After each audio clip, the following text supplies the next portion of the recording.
Me conocen, creo que la mayoría, como ya estaba presentándome ahí el amigo. Ana de Enríquez, peruana de nacimiento, 33 años en este país, 2 hijas, un esposo, una iglesia.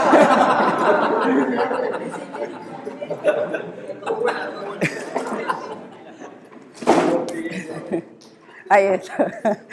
Bueno, miembro de la Iglesia Bautista del Cerrito,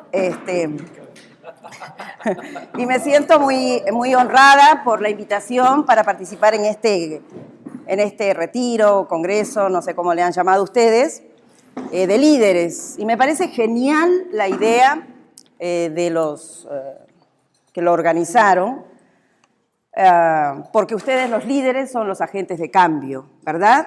Y qué bueno que tengan esas instancias para reflexionar y para desafiar vuestro propio liderazgo. Eso está buenísimo. A veces uno no tiene conciencia de lo que significa ser líder. Yo sé que esta mañana tuvieron un taller y hablaron sobre liderazgo, ¿verdad? No es el tema que voy a tocar, pero me parece que, dado que tenemos a Jesús como nuestro líder, está bueno ver un poco y repasar, recordar qué tipo de líder era Jesucristo o qué tipo de liderazgo tuvo él, ¿no? Y así por encima nada más podemos decir que su liderazgo fue de servicio, ¿verdad? Depuso su estatus para igualarse con todos. Entonces, desde ahí ya nosotros vamos pensando cómo tiene que ser nuestro liderazgo. Él priorizó la formación sobre la información, ¿verdad? Estaba formando personas. Y su finalidad o lo que él perseguía era transformar, cambiar vidas. Entonces, la finalidad de vuestro liderazgo, de nuestro liderazgo, en cualquier área de la obra que estemos, tiene que ser eso mismo, cambiar a personas en discípulos. Obviamente no nosotros, el Espíritu Santo a través de nosotros, ¿verdad? Cambiar a las personas en discípulos. Y ese es el tema que es título de este taller, invitación a seguir el discipulado de Jesús en nuestra vida. Ese es el tema que me dieron, ¿verdad? Invitación a seguir el discipulado de Jesús en nuestra vida. Bueno, entonces, ¿cómo podemos nosotros participar en esto de cambiar a las personas en discípulos?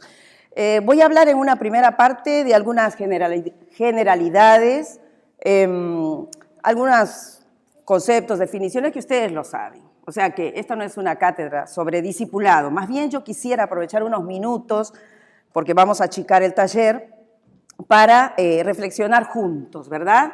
Y escucharles un poquito a ustedes. Porque si bien uno aprende mucho escuchando a otras personas, cuando un tema es bastante hablado, conocido, porque de discipulado hablamos muchísimo en la iglesia, ¿verdad? Quizás lo que hace falta es más llevar o bajar a tierra todo eso que ya sabemos, ¿verdad?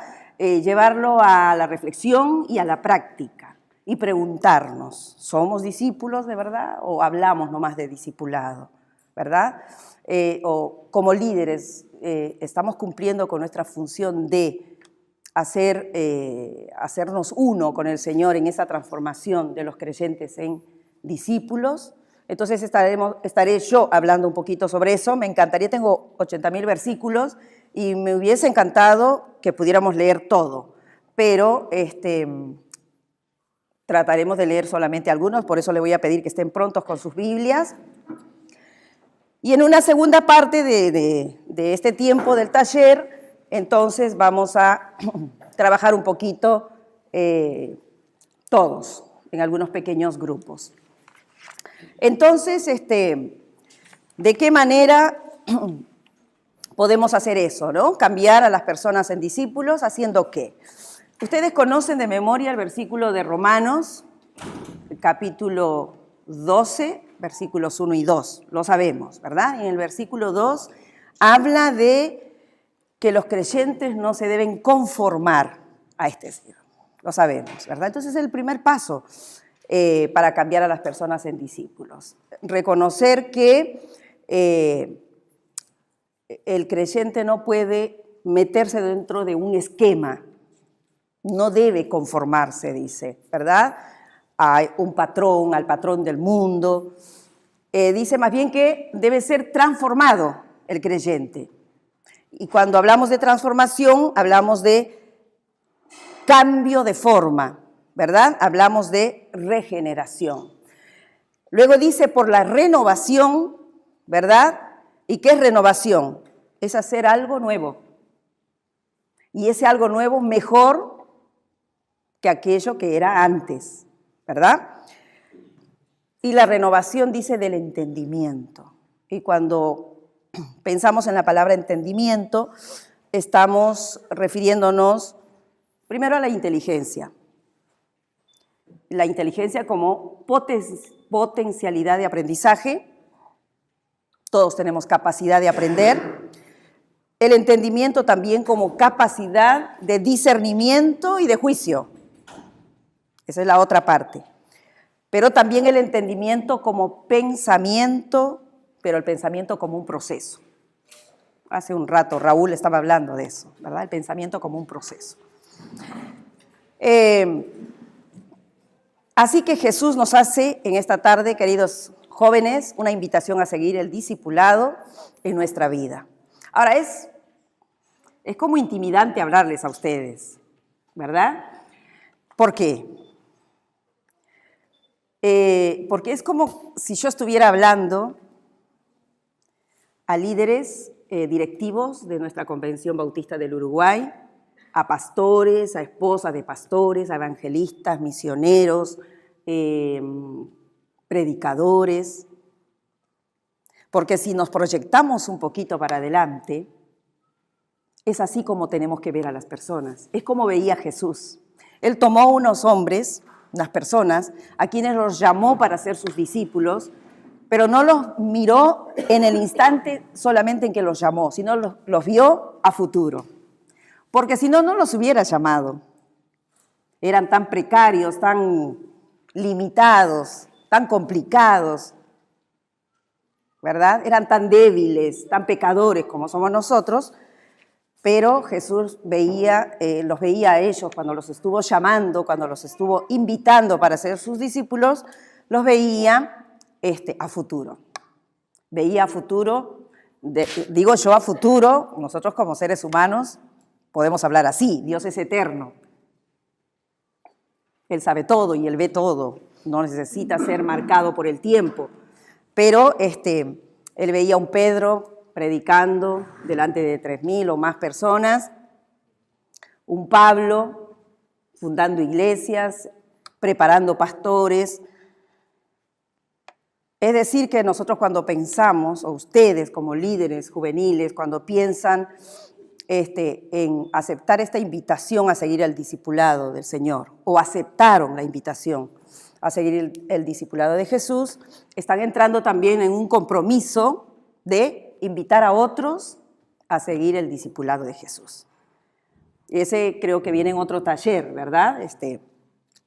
Siguiendo cómo hacer discípulos, siguiendo el ejemplo de Jesús. Bien, ¿hasta acá me siguen? Sí. Bueno, algunas generalidades entonces. Miren que el verbo seguir aparece 90 veces en el Nuevo Testamento. El verbo seguir. Y el seguir o seguimiento es correlativo a discipulado. El discípulo es aquel que sigue a alguien. En este caso, a un maestro, ¿verdad? Entonces, es importante esta palabra seguir en la Biblia. ¿Qué es ser discípulo? Hay muchas definiciones que podríamos leer por ahí, pero de repente una que nos puede quedar un poquito más sencilla y con la cual podemos coincidir todos sería que ser discípulo es vivir la correcta relación con Cristo. Ser discípulo es vivir la correcta relación con Cristo. Eso es ser discípulo. Ahora, ¿por qué decimos correcta relación con Cristo? Porque a veces nos engañamos y hay una relación incorrecta con Cristo. O sea, históricamente ha habido tensión, hay una tensión entre fidelidad y falsificación. ¿Qué quiero decir con esto? Como un matrimonio, una pareja de esposos que no viven bien, o sea, se llevan mal, pero frente a los demás, o va a venir alguien a visitar a la casa y dice, bueno, vienen tus padres, disimulemos, ¿verdad? Entonces vienen los padres de uno de los cónyuges y entonces ellos son la pareja ideal, feliz, ¿no? Falsificación. Y miren que como creyentes o como personas conocedoras de la palabra de Dios, muchas veces no está en nuestra vida la fidelidad, que es un elemento clave en el discípulo, sino está la falsificación. Y nos falseamos a nosotros mismos creyendo que podemos engañar a Dios. Hace un rato decía Raúl, haciendo la aplicación de una de las dinámicas, decía que Dios sabe todo. Lo sabemos, pero no sé por qué se nos ocurre pensar que lo podemos engañar, ¿verdad? Y entonces tenemos una vida falsa muchas veces.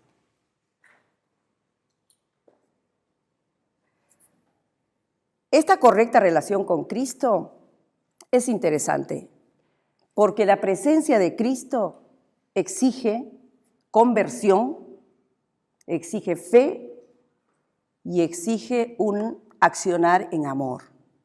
Conversión, fe y accionar en amor. Entonces, esta relación que se da entre el maestro y el discípulo. Ahora vamos empezando a mirar a Jesús como el maestro por excelencia, ¿verdad?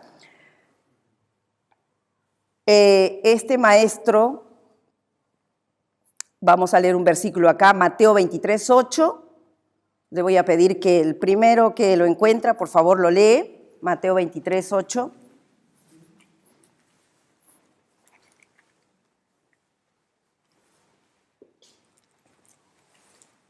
Pero ustedes no permitan que nadie los llame para mí, porque tienen un solo maestro y todos ustedes son hermanos por igual. Ahí. Muchas gracias. Maestro por excelencia. Propone un aprendizaje continuo. Él está diciendo en ese versículo que acaba de leer Karina, dice que Él es el maestro por excelencia, que ninguno de nosotros deberíamos hacernos llamar maestros, ¿verdad? Ahora, este maestro, el maestro por excelencia, cuando llama o invita a alguien para ser su discípulo, está queriendo que ese discípulo tenga un aprendizaje permanente, o sea, que lo siga siempre, ¿verdad? Entonces diríamos que este tipo de discipulado que plantea Jesús requiere por lo menos 3 cosas. Una vinculación exclusiva, sería la primera. Un vínculo con ese maestro, un vínculo exclusivo, con nadie más. Hay un montón de versículos en la Biblia que nos dicen que no podemos estar con 2 señores, ¿verdad? Que el Señor nos anhela celosamente o el Espíritu Santo nos anhela celosamente. Entonces, una vinculación incondicional entre el discípulo y el maestro. Una vinculación incondicional que se prolongue por toda la vida. Quiero que lea, por favor, alguien Lucas 9, 23 al 26. Lucas 9, 23 al 26. Cualquiera. Después les dijo a todos, si alguno quiere ser discípulo mío, olvídese de sí mismo, cargue con su cruz cada día y sígame. Porque el que quiera salvar su vida, la perderá, pero el que pierda su vida por causa mía la salvará. ¿De qué le sirve al hombre ganar el mundo entero si se pierde o se destruye a sí mismo? Pues si alguno se avergüenza de mí y de mi mensaje, también el Hijo del Hombre se avergonzará de él cuando venga con su gloria y con la gloria de su Padre y de los santos ángeles. Bien, un tomar la cruz cada día. Entonces este seguimiento se va a prolongar durante toda la vida del discípulo. Y también este discipulado requiere adhesión a una misión, a una causa. En la Gran Comisión, que ustedes la conocen todos, hay una parte donde se está dando mucha importancia al discipulado. Dice, vayan y hagan discípulos, vayan y hagan seguidores. Ahora, yo después les voy a entregar una hoja donde está el bosquejo de todo lo que estoy hablando. Estoy corriendo un poquito porque estamos comprimiendo el taller. Hay que pensar ahora en que el discipulado entonces es un proceso, no un suceso. Ahora, en la iglesia estamos acostumbrados a hablar del discipulado como un suceso. Bueno, vamos a hacer un discipulado, ¿no? Algo puntual. ¿Vos ya terminaste el discipulado? Sí, yo voy a arrancar otro. Es todo un suceso.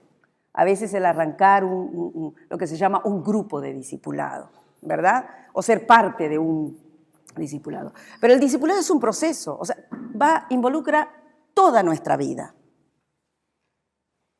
Ahora, hasta ahí creo que lo entendemos, pero tiene un costo. Y muchas veces no nos paramos, no nos detenemos a calcular ese costo. La Biblia habla de que antes de emprender algo debemos calcular el costo de eso. Y en este caso, el discipulado tiene un alto costo. ¿Saben que el discipulado se caracteriza o el discípulo está marcado por ruptura? Está marcado por la ruptura. Yo tengo anotadas algunas rupturas que la Biblia marca que tienen que pasar en la vida del discípulo. Una primera, ruptura del apego y el reconocimiento. Miren que daría para hablar mucho rato sobre esto, pero bueno, se los dejo ahí. Yo les veo los ojos, algunos dicen, bueno, está corriendo mucho y a ver, ¿qué está diciendo? Bueno, ruptura del apego y el reconocimiento. Lucas 9:58, cualquiera. Tengan ahí bien pronta la Biblia en el Nuevo Testamento, Marcos, Mateo, Juan y Lucas, ahí vamos a estar.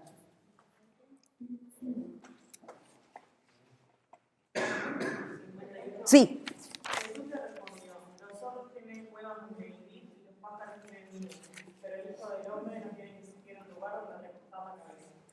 Ruptura del apego. Nada le puede, o sea, el discípulo no puede apegarse a nada. Hay muchos pasajes en la Biblia que dicen eso. Eso es un alto costo, porque somos seres que sentimos apego, aún por las cosas.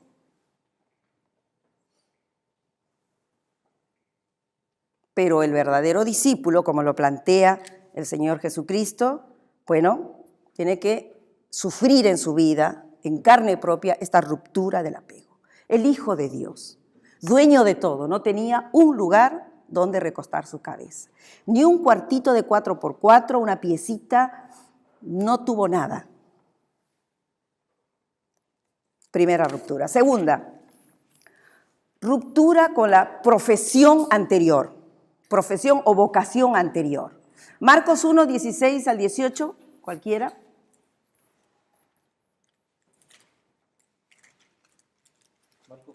Marcos capítulo 1, 16 al 18.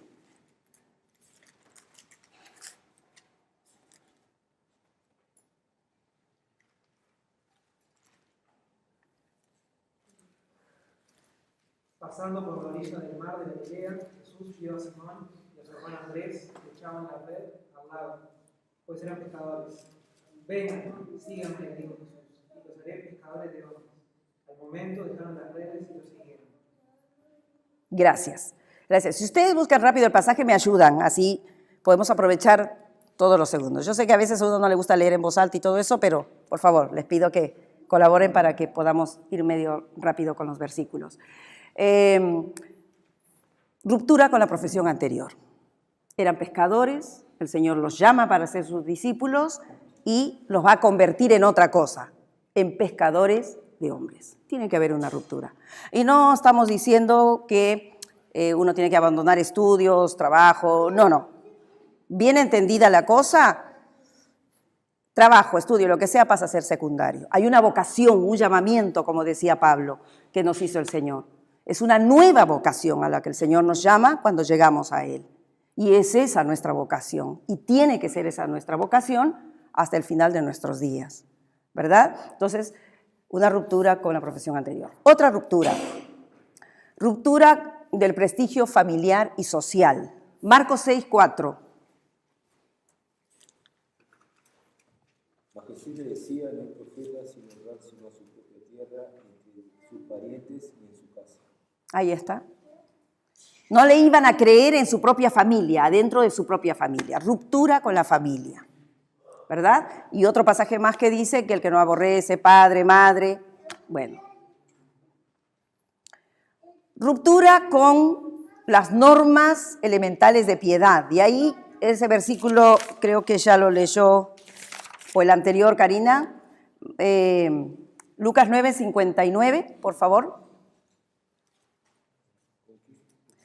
Ruptura con las normas elementales de piedad. Dijo a otro, ven, sígueme. El hombre aceptó, pero le dijo, Señor, deja que primero regrese a casa y entierre a mi padre.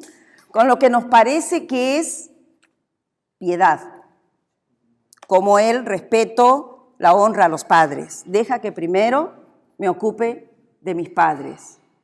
Pero aún ruptura con ese pensamiento que tenemos. Hay cosas más importantes, por lo que la Biblia nos presenta, para el discípulo que aún la propia familia. Que no se entienda mal. No es que no vivimos dentro de una familia y compartimos con una familia. Pero todo pasa a ser secundario para el discípulo. Lo prioritario es seguir a su maestro y hacer la voluntad de su maestro. Ruptura con la propia vida. Lucas 14:26.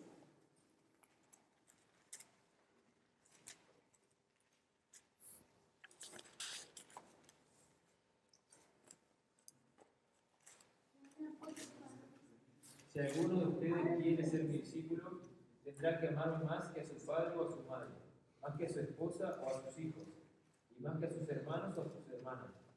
Ustedes no pueden seguirme a menos que me amen más que a su propia vida. Más que a su propia vida. Entonces, ruptura aún con nuestra propia vida. O sea, el discípulo tiene que amar a su maestro más que a su propia vida. Este es un costo muy alto. Vuelvo a decir, podríamos usar muchos minutos profundizando en esto, pero así por arriba nomás, si lo miramos, no es tan sencillo. No es solo ser parte de una iglesia, asistir cuando pinta, no es eso ser discípulo. Y el Señor nos está haciendo una invitación a ser ese tipo de discípulo, el discípulo que Él quiere, no lo que nosotros creemos que es un discípulo, ¿verdad? Tengo una lista más de las rupturas, pero la dejo ahí. Aunque el discipulado está marcado por estas rupturas, al fin y al cabo, son rupturas que enriquecen. Está el versículo que dice, el que piensa que va a perder su vida por causa de mí, la va a encontrar. O sea, el Señor pide que dejemos todo, pero al mismo tiempo dice, bueno, si vos dejas todo por mí, yo te voy a dar. ¿Verdad? Entonces son rupturas que enriquecen. Tercera cosa, ese es el bosquejo que les voy a dar. El tercer punto son 4. El tercero habla de la permanencia en el discipulado. Ahora, ojo, hemos dicho que el discipulado es un proceso, no un suceso, no algo puntual, ¿verdad? Empezó cuando el Señor nos llamó, ¿verdad? Le entregamos nuestra vida, ahí empezó nuestro discipulado y va a seguir. Tenemos que seguir siendo discípulos. Entonces ahí tenemos que pensar en esto. Hay cosas o elementos que atentan contra esa permanencia. O sea, podemos y somos a veces discípulos intermitentes. El Señor quiere que seamos discípulos permanentes. ¿Qué elementos atentan contra esa permanencia? ¿Y qué cosas contribuyen a esa permanencia? Entre las cosas que atentan contra la permanencia del discípulo en ese discipulado constante, tenemos un montón de cosas que no necesariamente son malas. Por ejemplo, nuestra vida laboral, nuestras responsabilidades con la familia, ¿verdad? ¿Cómo puedo seguir siendo discípulo teniendo que estar ocupado en otras cosas? Porque necesito trabajar, necesito ocuparme de mi familia. ¿Cómo puedo ser un discípulo como quiere Jesús si tengo que de alguna manera ser materialista porque necesito las cosas? Entonces, por más que muchas veces queremos permanecer en este discipulado o ser estos discípulos permanentes, hay cosas con las cuales tenemos que batallar. La carnalidad. Tenemos una naturaleza pecaminosa todavía, que nos incita a hacer todo lo contrario de lo que es la voluntad de Dios. Y batallamos contra eso. Igualmente hay elementos o cosas que contribuyen, que nos ayudan para permanecer en ese discipulado. Y una de estas cosas que hemos anotado acá es la comunidad a la cual el Señor nos ha llamado, o sea, la iglesia. En comunidad nosotros podemos apoyarnos y ayudarnos unos a otros a permanecer como discípulos del Señor. Solos se va a volver más difícil. Y ahí viene la necesidad de ser parte de una congregación. Porque dentro de esa comunidad, como estamos diciendo, nosotros podemos desarrollar mejor nuestra vida de discípulos. Jesús llamó a sus discípulos uno por uno, pero los llamó para formar un grupo, ¿verdad? Era un grupo, si recordamos el grupo de los discípulos, de los 12, era un grupo muy contrastado, pero unido. Eran muy diferentes todos, pero estaban juntos. Iban para arriba, para abajo, estaban juntos. Un grupo de miembros acogedores de otros, porque el grupo de discípulos fue creciendo. Cuando el Señor se fue, el grupo de los discípulos, dice el libro de Hechos, aumentaba. Un grupo de miembros en igualdad de condiciones, sin explotadores. Ahora, esto sin explotadores nos suena un poco a teología de la liberación, pero me estoy refiriendo a sin explotadores de la vida espiritual, que está muy de moda hoy.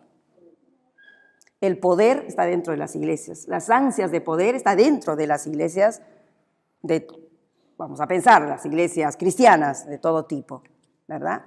Personas que quieren digitar la vida de los miembros, de los que asisten a una congregación, ¿verdad? Pero cuando el Señor llamó a sus discípulos, los llamó y los puso a todos en igualdad de condiciones. Y ni siquiera Él mismo, nuestro Señor Jesucristo, ni siquiera Él mismo digitó, vamos a decir así, el pensamiento de ellos. Muchas veces encontramos a Jesús preguntándoles, ¿y ustedes qué piensan? Como maestro, Jesús se caracterizó por hacer reflexionar a sus aprendices. Y eso es lo que tenemos que practicar. Tiene su riesgo, porque pueden salir pensando totalmente diferente a nosotros. Pero la libertad nunca es un riesgo. Hay que hacerlo. El Señor nos llamó a ser libres. Y un grupo de miembros benévolos o buenos con el prójimo. Es un poco lo que el Señor quiere con la vida de la iglesia. Entonces, este grupo de discípulos que somos nosotros, que conformamos una iglesia, o nos congregamos, somos parte de una iglesia local, un poco tenemos que tener esas características que nos van a ayudar también a ser esos discípulos permanentes.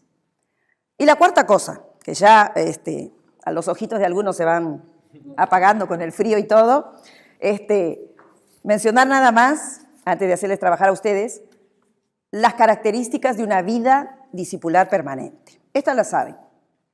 2 cosas nada más anoté acá. Crecimiento a la estatura de Cristo. Esa es una de las características. O sea, el discípulo crece.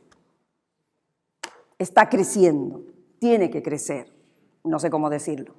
Hasta la estatura de Cristo. O sea, hay que seguir creciendo. Y la segunda cosa, proseguir a la meta. Como lo dijo el apóstol Pablo. Nadie llegó. Es nuestro consuelo. Nadie llegó todavía. Tenemos que seguir. No hay el supercristiano que ya llegó a la meta. No existe. Tenemos que proseguir a la meta. O sea, estamos en un camino. Por eso el discipulado es un proceso. Tenemos que seguir. ¿Verdad? Llegar a la meta nosotros mismos como discípulos, pero también en el caso de ustedes como líderes. Ahí en Gálatas, el apóstol Pablo habla de que sentía o sufría como dolores de parto hasta que Cristo sea formado en ustedes, le dice a los discípulos, a los seguidores de Cristo. Y ustedes como líderes tienen que sentir eso. Ahora, los dolores de parto hay algunas acá que son mamás, que han sido madres, ¿verdad? Y bueno, nada se parece al dolor de parto. Por más que hablan del parto sin dolor, es como un mito, aunque algunas la llevan más suave que otras mamás, ¿verdad? Y el apóstol Pablo compara, ¿verdad? El que Cristo sea formado en los creyentes con esos dolores de parto, ¿verdad? Que comienzan leves y se van agudizando. Y uno tiene ganas de gritar, de lo que sea. Los que no son cristianos, y yo lo he escuchado estando en el hospital, no sé, Estela o alguna ha tenido la experiencia, había otra mamá al lado mío, también primeriza para dar a luz, y cuando los dolores de parto eran más intensos, empezó a decir tantas groserías, impresionante, porque es como que uno se descontrola. Entonces, cuando yo leo ese versículo, cuando dice Pablo, hijitos, por ustedes, que yo sufro dolores de parto hasta que Cristo sea formado en ustedes, es el dolor que nosotros debemos pensar que debemos sentir como líderes hasta que Cristo sea formado totalmente en aquellos a quienes les estamos enseñando a ser seguidores de Cristo. Pero ¿cómo vamos a sentir eso si nosotros mismos de repente todavía no somos esos discípulos que el Señor quiere que seamos? ¿Verdad? Entonces ahí viene la última parte del taller, donde ustedes van a participar un poquito. Bueno, mucha gente ha escrito sobre este tema del discipulado. O sea, hay libros y un montón de cosas sobre el discipulado. Y capaz que alguno de ustedes ha leído o conoce esto de que alguien lo escribió por ahí, 10 diferencias entre el creyente y el discípulo. ¿Quiénes anotaron o creen que, o piensan que en este momento de su vida, en este momento puntual, hoy, acá en La Tuna, esta tarde, se miran a sí mismos y piensan que están siendo 100% discípulos? Levanten la mano sin ningún inconveniente. 50%, algunos se cree, ahí va, algunas manos, bien. 25%, alguna otra mano, muy bien. ¿No está siendo discípulo? ¿Cree que no está siendo discípulo? ¿O sí? Ahí está. No di a propósito un porcentaje más bajo porque no sé si les pasa a ustedes, pero cada vez que nos hacemos una encuesta a nuestra propia vida y siempre aparece alguna de estas preguntas, dice marque hasta 10, si es así, marque hasta 5, uno siempre se tira de la mitad para abajo. Y uno es honesto, pero también es triste que sea así. Siempre quedamos de la mitad para atrás. Somos honestos, porque otra cosa no vamos a mentir, pero es triste. Ustedes son re jóvenes.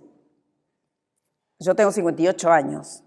Y de esos tipos de encuestas habré hecho no sé cuántas en mi vida, y a veces me encuentro yo misma pensando, pero no puede ser, todas las veces en las encuestas de cualquier tipo de estas que tiene que ver con la vida espiritual, no puede ser que van pasando los años y uno termina no avanzando demasiado, cuando tendría que ser, ¿no? Que cada vez uno un poco más para allá. Ustedes están a tiempo, chicos. Hay que, entonces, ponerse las pilas, como decimos. Bien.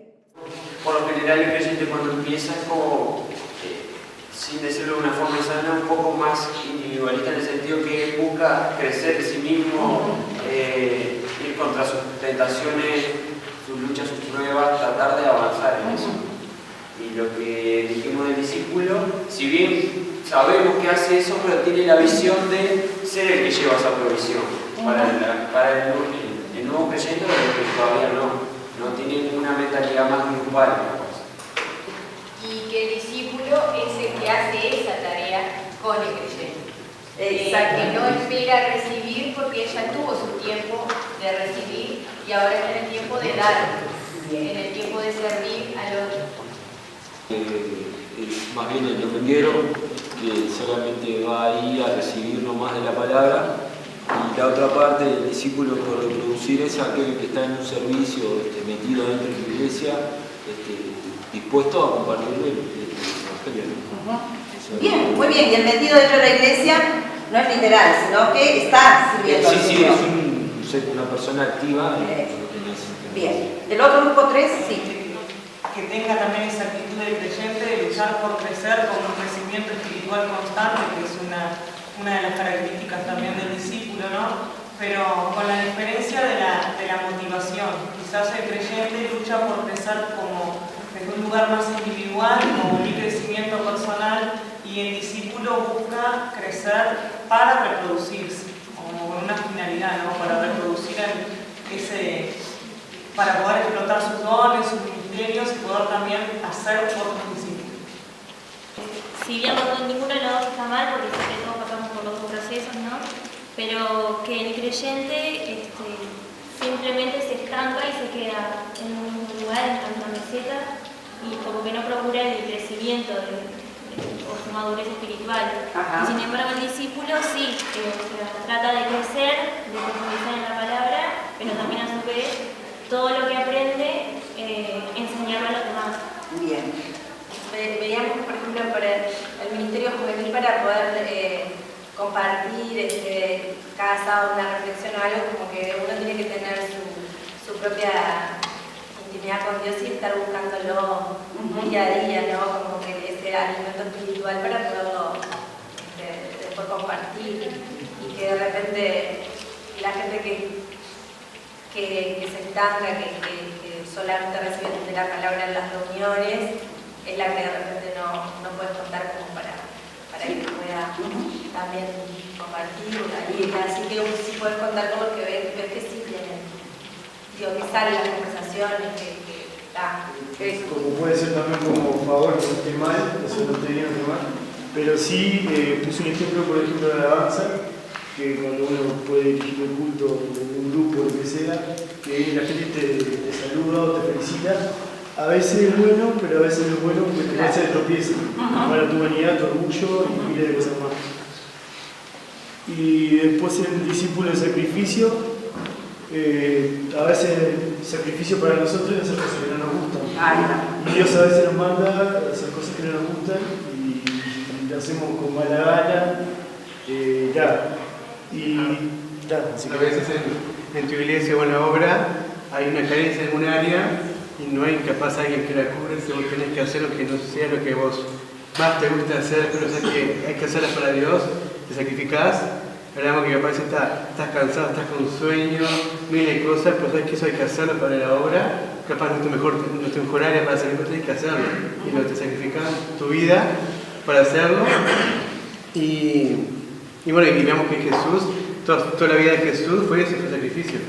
Ayer hablaban de que Jesús terminó de cenar, se sentó en la toallita y empezó a lavar los pies. Y fue toda su vida fue de sacrificio. El hecho de la necesidad del halago que tiene el creyente también va un poco en el autoestima, ¿no? que uno tiene. Se supone que una autoestima apoyada en Cristo no implica la necesidad de halagos de la gente de fuera. Uno se tiene que basar en la aprobación del Señor cuando uno está haciendo una tarea y que eso sea nuestro halago, que eso sea nuestra confianza y nuestro descanso. El hecho también de necesitar un halago implica una cierta inmadurez espiritual que no nos permite tampoco apoyarnos en el Señor. Y eso implica que se necesita todavía un crecimiento específico para alcanzar a ser un discípulo. Y el hecho de que el discípulo se base en un sacrificio vivo es justamente eso, el sacrificio vivo del Señor. Se basa en eso para sus tareas, para sus proyectos, para lo que vaya a hacer, basándose en lo que el Señor hizo, y eso es suficiente para seguir adelante, la aprobación del Señor. Se me vino a la mente cuando Jesús rezonga un poco a los fariseos, si mal no recuerdo, porque viene la Biblia y entrega todo lo que tenía, ¿no? Y ellos estaban entregando lo que les sobraba, ¿no? Muchas veces, y lo he vivido en carne propia, dale lo que te sobra a Dios. El poco tiempo que podés quizá dedicarle en tu mente chiquita en cuanto a, bueno, está así, yo voy, estoy en los cultos, nada, recojo la ofrenda, poner listo. Y la segunda parte, cuando dice que el discípulo entrega su vida, es dedicarse de lleno a la obra. En mi caso, lo hablaba con Esteban, quiero que digas algo, por favor. A mí me pasa la posta. Dejalo hablar. Solo lo que me pasó fue, este año Dios me desafió este año era para Él. Este año es mío, me dijo Dios, y bueno, poder trabajar en todo cuanto puedo. Y a veces estoy agotado. ¿De qué iglesia sos? De Iglesia No Patio de San José. ¿No querés pasarte la mesa? ¿Me querés llevarla hasta allá? Bueno, bien, gracias. Que el discípulo siempre trae nuevos proyectos, nuevas ideas y siempre busca lo nuevo. En cambio el creyente cae en esa rutina y que es fácil terminar dejando la toalla para el creyente, porque cuando se vuelve rutinario decae espiritualmente, ¿no? No sé si agregás algo más.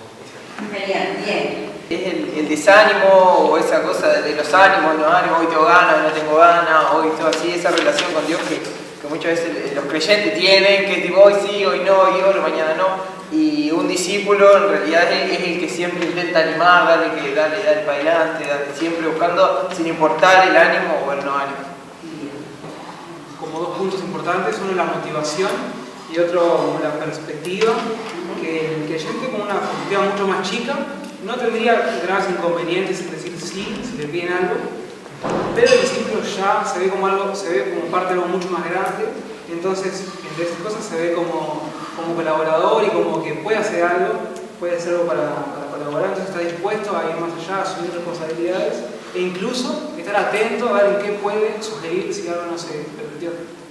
Ese creyente que ve la iglesia, ve cómo funciona y siempre tiene una mejor idea de cómo hacer las cosas, o una crítica, se está haciendo mal esto, tendría que hacer de otra forma, y la diferencia con el discípulo, que puede ver que capaz haya un error, que capaz no sea lo mejor, pero aporta a la causa y no tiene esas crisis yoístas de, no me puedo acoplar a la visión porque no es la mía, así que pastor voy a dejar por acá, y hay que estar acudiendo a él, no volver, sino que el discípulo, por lo contrario. Este grupo me intimidaba un poco y estaba en lo cierto. Con todo lo que hablaron ustedes realmente, como mirando con los ojos del Señor, mirando a futuro, acá está lo que Uruguay necesita, los teólogos, los predicadores. Bueno, vamos adelante a ser buenos discípulos y a seguir al Señor, ¿verdad? Terminamos acá.